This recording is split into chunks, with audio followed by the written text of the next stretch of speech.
start the video for the Terror in the Countryside document in just a few seconds. Just want to remind you that for your homework, you've got to read and thoroughly annotate, 5 annotations per page. And I think the explanation in the video should help you with some of the annotations so that they will measure up to standard.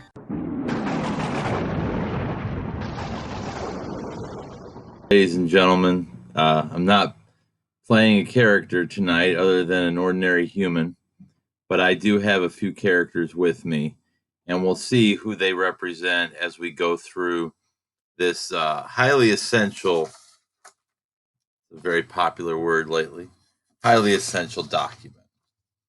This is from Terror in the Countryside. You see at the very beginning in that first note, credibility. Lev Kopelev, who, by the way, you can't find any of his stuff on Amazon, considering what he criticizes. It's very interesting. Was a willing participant in the collectivization, the implementation of socialism and communism in the Soviet Union for the betterment of humanity, for everyone else's own good, because the state knew better what was good for the people than the people did, because they were just a bunch of ignorant simpletons. They went farm to farm confiscating people's goods, stuff they didn't deserve, that maybe their privilege had gotten for them unfairly, and now we're leveling the playing field. Look at all these metaphors that we can find here. He was later put in an internment camp. We find out the context, the confiscation of kulak property, which was the landowners in the Ukraine. They had owned these farms for years. They either bought them or they had inherited them. They were deported, and the bulk of the private farms were eliminated for the good of the state. No more privatization of farming. It was all coordinated through the state universally and for everybody's own good. The private farms were eliminated. 5 million people were liquidated. That means they were killed.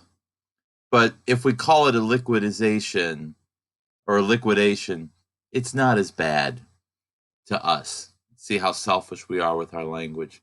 Driven from their huts. Obviously, their privilege had, is shown in the fact that they're living in these huts.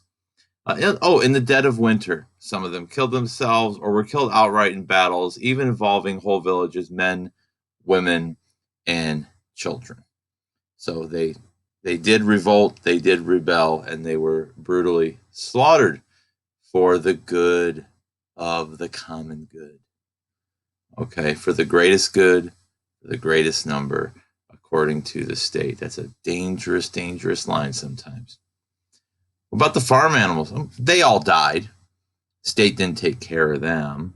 Fields lay barren, and then the next 2 years, famine struck. Because the people who know how to farm aren't farming anymore because they're dead. For the good of the state, and the farms are empty for the good of the state, and people are starving for the good of the state. And where do we see this today? The establishment of state farms run like factories, the subordination of the rebellious and willful peasantry to state authority. People who would have been loyal anyways were forced into slavery. And Kopelev is going to, God bless you, detail this. He was later arrested for trying to keep the Russian soldiers from raping and pillaging in German territory. That was considered a crime against the state. And so he was arrested and put in a labor camp for 10 years. Nice people, the Soviets. He starts out with the grain front. Okay, so if we scroll all the way down here, the grain front. All right. That was the struggle. The struggle for grain was the struggle for socialism. And the irony is they didn't have a struggle with grain until Stalin said they did. Okay. But Stalin knows better. The state has more technology. The state has all the advantages of sophistication. Okay. It's like the state has collected a bunch of infinity stones, and these ignorant, super powerless peasants don't know what they're doing, and they don't stand a match for the state. So it's bye bye, Hawkeye. And of course, everybody starves to death because nobody knows how to live off the land. The state is so supreme in its technology, it doesn't know. Okay. And those old fashioned ideals of right and justice, well, they can't even stand on their own. They have to be propped up by a coffee mug. Those are old fashioned. Who cares about that? If you go to where it says the grain front, the struggle for grain was a struggle for socialism. And Kopelev was convinced that we were warriors socially, fighting for justice. Put the letters together, you do the math. Fighting against the kulak sabotage, these privileged kulaks and their sabotage for the grain which was needed by the country, which, by the way, the country was going to get anyways through the power of the free market. But no, Stalin knows better how to work it. It was for the good of the country. And these simpletons, they were just too old fashioned. They didn't understand the great truth of communism, as if communism is some type of religion. The great truth. The great truth. That sounds like the name of a cult leader. Next paragraph.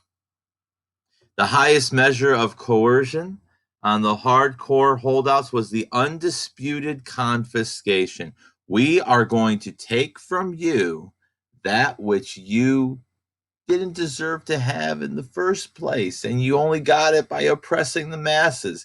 Never mind the fact that we're going to oppress you in a way that makes Thanos blush, if Thanos could blush. Can you blush, Thanos? Don't know. We would search the huts, we would search the barnyards, and take away all the seed, take the cow, the horse, the pig, and everything. And then the stricter ones, because remember how I told you in class there's always idiots? Well, there's always stricter ones. There's always the hardcore people. They make a clean sweep.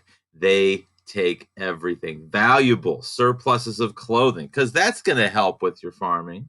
Okay, religious icons, samovars, painted carpets, kitchen utensils that might be silver. By the way, the state doesn't know what's silver and what's aluminum, because what the state doesn't know is what makes the state the state. But they're taking it anyways. Several times, his friend Volodya were present at such plundering raids. And now you get the pleas from the people. That's the last thing we'll have. The children will starve. But when you've made up your mind that these people need to be re-educated, that these people need to be re-educated out of their oppressive mindsets, out of their privileged upbringing. Mind you, we're talking about people in huts. Okay? You don't care if the children starve.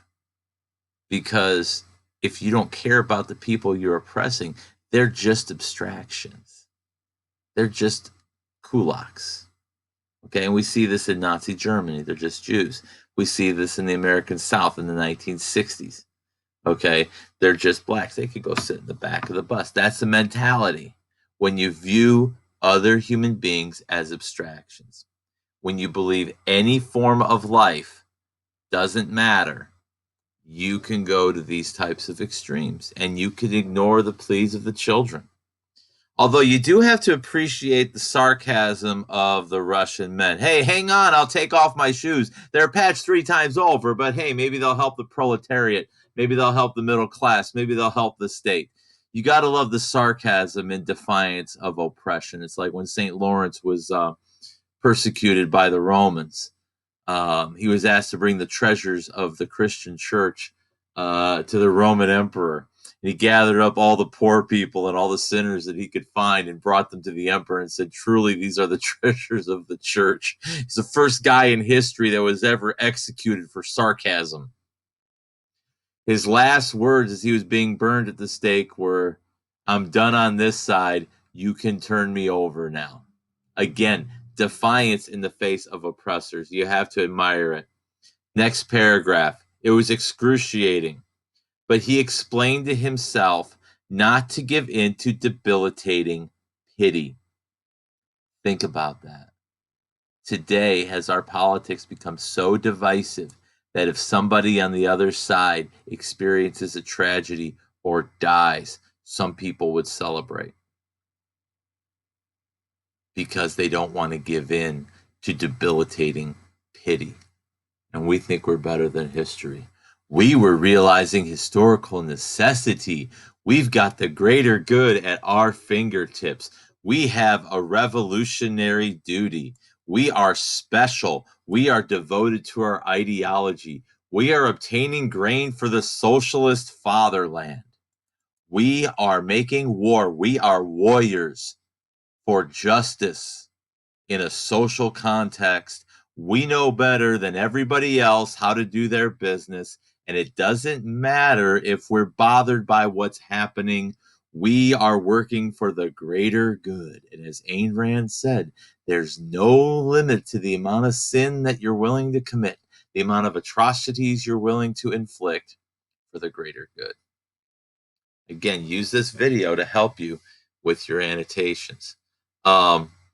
We were raised as fanatical believers in a new creed, a new religion for a new age, the only true religion of scientific socialism. So they're telling people to believe the science, that science is on the side of socialism. Interesting. Thank God we never get these types of arguments today. To all mankind, we were giving eternal salvation because we are the planners. We know what's good for you. We care for you more than you can care for yourself because you're old fashioned. You're yesterday's model. You don't know a darn thing about how to do things in the most efficient manner for the greater good. All you know is right and wrong, Optimus. You're no match to Thanos. Well, we'll see about that. The works of Marx and Lenin and Engels, we accept it as holy scripture. This is what's called the cult of personality. When you worship human ideas as if they come from the gods. Dangerous. Very dangerous. And later, we believe that unconditional collectivization was unavoidable. It has to be done to overcome the uncertainty of the market. Again, the free market is uncertain. It's what makes it free. So what we need is a man with a plan to save us, to make us great again, to restore our honor. This one man will restore our honor. This one man will make us great again. Because we're too insecure to trust common people. At the end of this, we want to transform them into laborers with a social conscience, to liberate them from the idiocy of country life. You hear that, Hawkeye? You're an idiot. You're a relic. You're yesterday's news. You're too stupid to know what's for your own good. Look at the arrogance that motivated them. The idea that because they've had, I don't know, certain amounts of education or whatever, that makes them any smarter than somebody who actually knows how to make food to feed a whole country. Thank God we don't have that kind of arrogance about our own intellectual superiority today. Okay, moving right along. He talks about the rest of his generation. He believed that the ends justified the means, which means you can accomplish anything if you put your mind to it and you think it's right. Right and wrong don't matter. It's okay to lie, to steal, to destroy hundreds of thousands because they're hindering the great work of socialism. Thank God no one's touting that today. Oh, wait. They stripped the peasants in the winter of 32 to 33. They would even test the earth with an iron rod to see if they were hiding any money, because God forbid anybody should ever keep anything that they worked for on their own. Then in 1933, before we get to that, he said, "We knew better than the peasants how they should live, what they should sow, and when they should plow. The government knows better for the peasants how they should live their lives than they could know, because they're just stupid peasants. Look at them. They're living in huts granted to them by their privilege. Man, when you give in to that type of ideology, you can teach your brain to accept any kind of absurdity, and you can teach your heart to accept any kind of evil that it can perform. And believe me, the human heart can perform a great amount of evil. We saw that in Earth's Holocaust, and we're seeing it in this document, and we'll see it all throughout Anthem. Sensory details don't lie, though. Women and children with distended bellies, turning blue, still breathing but vacant and about to die. All the sensory details, the corpses, the corpses, the corpses. And why did he do this? Why didn't he lose his faith? Easy. I believed because I wanted to believe. Holy crap. Everybody loves to say that facts don't care about your feelings.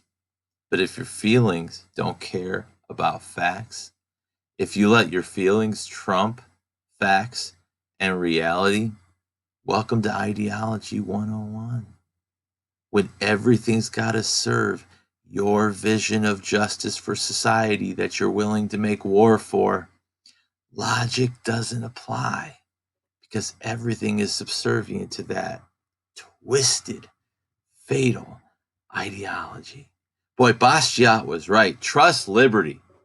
Leave people free to take care of themselves, and you don't have all this hell on earth, which is exactly what Kopolev argues has happened. Men have believed when possessed by a desire to serve powers above and beyond humanity, and they've abused that. We've seen it in religion, we've seen it in the Roman emperor, we've seen it in the Soviet state, even in falsified ideals of virtue, freedom, nation, race, class, and especially party. Any single-minded attempt was ignored. Okay. Um, it does, though, exact its toll of human sacrifice. In the name of the noblest visions, promising eternal happiness to their descendants, we're going to make heaven on earth. C.S. Lewis says that's the road to H-E double hockey stick. When you, a human, try to make heaven come about on earth, we bring merciless ruin upon our contemporaries. The more you try to reform other people through legal force and legal action, the worse things will get. Hawthorne taught you this, and Rand will teach you this. True reform comes from within. And if you've got an addict in your family, you know that unless they change themselves, nothing's going to change. And it doesn't matter if the drug is synthetic. It doesn't matter if it's an opiate. It doesn't matter if it's an alcohol, if it's alcohol, and it doesn't matter if it's the addiction to the notion that the organization with the most power knows better than a free person. You see, trusting authority to live your life for you and tell you how to live your life for you and make decisions for you because you're too stupid to think a thing for yourself, that's the oldest addiction there is to man. It's the sin of viewing your fellow human as just an abstraction that you can knock out of the way whenever you darn near feel like it. That's why Cain killed Abel. because he didn't believe in the notion that his brother's life mattered. So he just got rid of him, despite himself, despite his brother, despite his creator, because what he felt was most important had to reign supreme. Doesn't seem too super of a notion. Moving on, we hit this paragraph. When people give in to this type of ideology, they become unprincipled liars and unrelenting executioners, seeing themselves as virtuous and honorable militants. And that's what they do. They tell you that what's wrong is virtuous, that what you couldn't dare dream of being as just or a right is actually something that if you think it's not just and you think it's not a right, you're a horrible person. How dare you? Do better. Be more progressive, whatever that means, aside from car insurance. Although I like Geico better. That was how we thought, and that was how we acted. We, the fanatical disciples of the all saving ideals of communism. They've turned it into a new religion with new ideals and new rituals where the state reigns supreme with an iron fist over everything. And where is Optimus Prime? He's over there. Look at that last line. Maybe analyze this as well. The concepts of conscience, honor, humaneness, all those old things that we have for some of the oldest books in the history of the universe, whether it's the Odyssey, the Bible, the Torah, the Sanskrit, whatever. We believe that honor, humanity, humaneness were just prejudices. They're just privileges. They don't matter. They were too intellectual, too middle class, and hence perverse. Now, that's a little bit of a stark way to end here.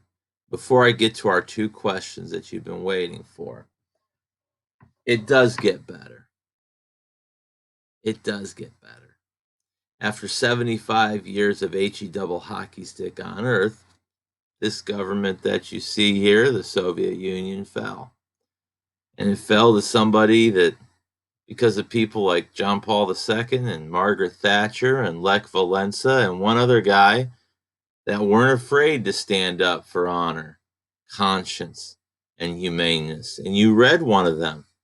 You read him as he took on the Soviets in the D-Day speech, telling them to leave Europe right to their faces.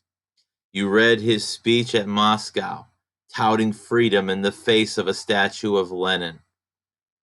And of course, we're not talking about any type of businessman. We're not talking about a lifetime senator. We're talking about the one and only guy that was able to finally spearhead the movement just by verbally and even in some cases physically standing up to the Soviet Union.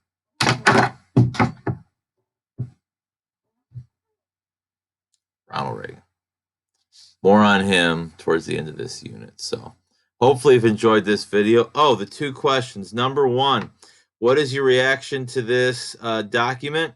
Analyze two pieces of evidence to help explain your reaction. So about 4 to 5 sentences there. Number two, did this alter your perspective on any belief systems or political ideas? Or did it reinforce what you already believed? Explain rather thoroughly, please. If you have trouble with this question, let me know. That should be about 4 to 5 sentences as well. 10 points for the annotations, 10 points for the questions, 10 points for the chart if I decide to put it on there. Hope you enjoyed the video. Mr. Peanut didn't come in here while I was making it, so you didn't get to meet him. Maybe next time. Okay. From President Reagan and Thanos and Optimus and Hawkeye. You guys have a great weekend. and be thankful for your blessings, but also be guarded of them.